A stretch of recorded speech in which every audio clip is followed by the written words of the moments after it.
माझी तयारी निखाऱ्यावरती चालण्याची आहे. तुमची तयारी आहे? मला माझ्या सोबत अन्यायावरती वार करणारे सैनिक पाहिजेत. पाठीत वार करणारे सैनिक नको आहेत. तुम्ही मला फक्त वज्रमुख द्या. दात पाडायचं काम मी करून दाखवतो.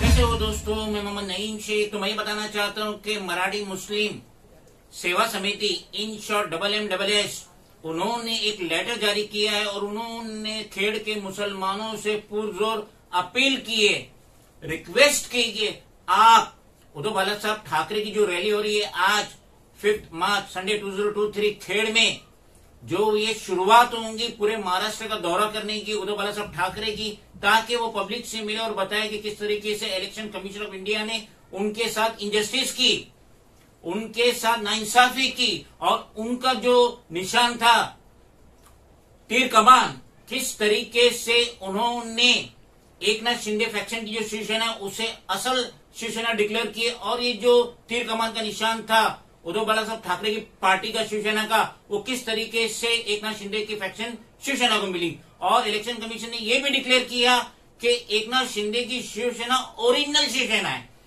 तो ये MMS रिक्वेस्ट कर रहे हैं खेड़ के मुसलमानों से कि हर मुसलमान अपने घर से बाहर निकले। उद्धव बाला साहब ठाकरे की जो रैली स्टार्ट हो रही है आज से, संडे से, खेड़ से, उसमें पार्टिसिपेट करें ताकि दिखाया जाए कि मुस्लिम्स इस वक्त उद्धव बाला साहब ठाकरे की शिवसेना के साथ। उद्धव बाला साहब ठाकरे का ये कहना है कि हमारी जो बैटल है, हमारी जो जंग है, जो हमारे साथ नाइंसाफी हुई है, वो हम पब्लिक को बताना चाहते हैं और वो अच्छी तरीके से जानते हैं कि महाराष्ट्र का ये जो कोकण बेल्ट है, यहाँ पे मुस्लिम बहुत ज्यादा है। इसलिए उद्धव बाला साहब ठाकरे चाहते हैं कि ये जो मुस्लिम है महाराष्ट्र के, वो उद्धव बाला साहब ठाकरे के साथ हो जाए। और संजय रावत जो शिवसेना के राज्यसभा मेंबर है, वो ये कह रहे हैं कि महाराष्ट्र स्टेट में 288 सीट से असेंबली की, और अगर इनकी महाविकास आघाड़ी साथ में मिलके असेंबली का आने वाले इलेक्शन 2024 में लड़ेंगे तो 288 के अवज में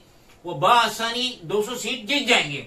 उनका ये भी कहना है कि लोकसभा की 48 सीट्स है महाराष्ट्र में, और अगर ये महाविकास आघाड़ी साथ में मिलके लड़ेंगे, जो यकीनन वो लड़ने ही वाले बीजेपी को कमजोर करने के लिए, तो उनका ये नजरिया है कि 48 में से हम बआसानी 40 सीट्स जीत जाएंगे।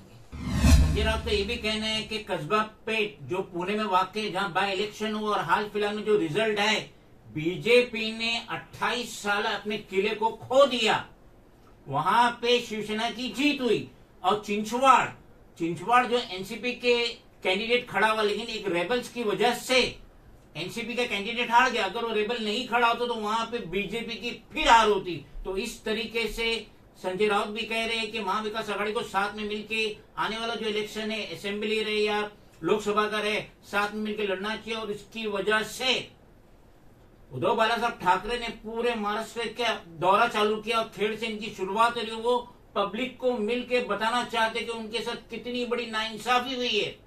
इलेक्शन कमीशन ऑफ इंडिया की तरफ से उनके साथ जो नाइंसाफी हुई है वो पब्लिक को इन डिटेल्स में बताना चाहते हैं। और उद्धव बाला साहब ठाकरे का जो ये दौरा है, ये जो टूर है, ये हूबहू राहुल गांधी की तर्ज पे है, जो उन्होंने 3500 किलोमीटर से जायद का जो सफर किए थे पूरे हिंदुस्तान का। तो उस तरीके से उद्धव बाला साहब ठाकरे भी अपनी पार्टी की मजबूती चाहते हैं महाराष्ट्र में, और यकीनन इस दौरे से, इस टूर से उनको बहुत ज्यादा फायदा हो।